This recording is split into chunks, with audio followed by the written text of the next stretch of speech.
I guess you love movies. I do. Hi guys, and welcome to another movie review.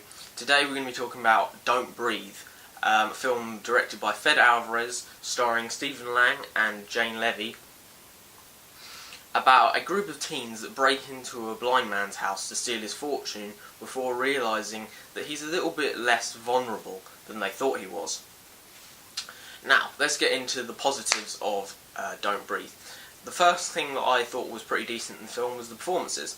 Overall, I thought all of the actors in the film, the kids, and Stephen Lang as the blind man, especially Stephen Lang in fact, and I'll get to him a little bit later, did a really good job in the film, and I thought that the teens were just pretty solid, decent acting.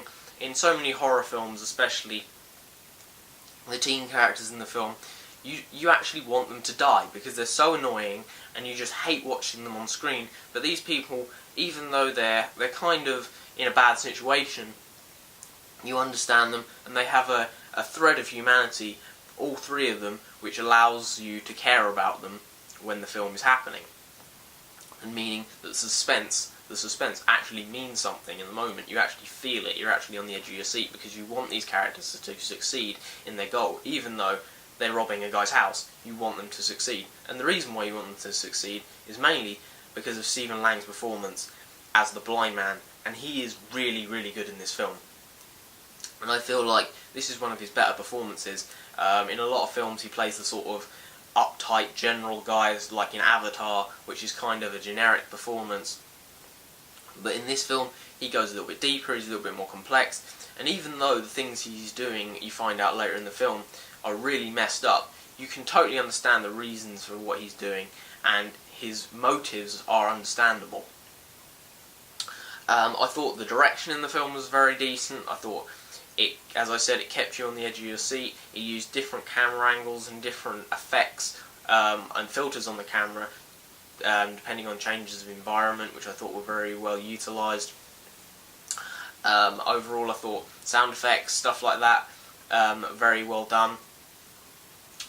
Yeah, it kept you on the edge of your seat. There were some good twists and turns throughout the film. It wasn't as predictable as I expected it to be, and it kind of left you on a cliffhanger at the end of the film, which wasn't one of the sort of cliffhangers where you're like, ugh. It was kind of a decently rounded cliffhanger at the end of the film, which I enjoyed as well.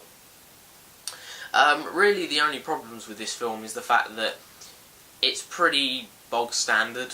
You know, it's a home invasion thriller with a kind of cool twist about a guy that's blind, but actually he's really got heightened senses, and is incredibly, quite actually a threat to these people, and it's actually quite interesting to watch.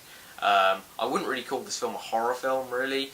On IMDb it lists it as a horror, but really it's pretty much just a sort of home invasion thriller. I wouldn't call it a horror film. If you're going in there expecting scares, I wouldn't really say that it's a particularly scary film. It's just kind of edge of your seat sort of thriller. I mean, there's another thing that I found that was quite interesting was it has quite a lot of similarities to David Fincher's Panic Room. If you've seen Chris Stuckman's review of this film, he said the exact same thing. There's a character that's very similar to Jared Leto's character in Panic Room. There's certain moments that are reminiscent of Panic Room. Some of the camera movements, sort of extreme close-ups that go through keyholes and things like that, that are used a lot in Panic Room, and especially the titles are pretty much identical to Panic Room. But overall, I think this is probably a superior film to Panic Room. I thought Panic Room was average and the characters were stupid, they made really stupid decisions. I feel like this film is just a bit more well-rounded as a thriller, and a pretty solid film overall. I wouldn't say it's anything groundbreaking. I probably won't see it again. It's quite throwaway, but for what it is and for what it does in that small 1.5 hours of time, you're invested in what's happening and you want these people to succeed, and it does a pretty good job of that. So overall, I think I'd give Don't Breathe 7.5 out of 10.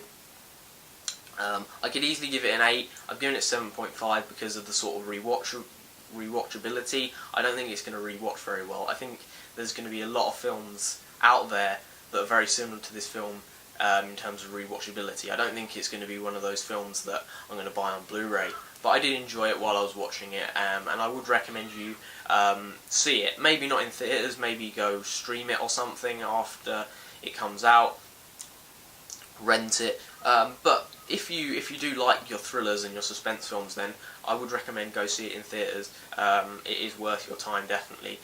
Nothing groundbreaking, nothing incredible, but just a solid, good suspense thriller effort with a very good performance from Stephen Lang and some reasonable performances from the rest of the cast. Okay then, so hopefully you enjoyed my review of Don't Breathe. If you did, like, subscribe, drop your comments down in the section below. What's your favourite home invasion thriller? Let me know. Is it Panic Room maybe? Or is it Don't Breathe if you've seen it already? Or maybe something else. Whatever it is, let me know down in the comment section below. And again, thanks you for watching, and hopefully I'll see you next time. Goodbye.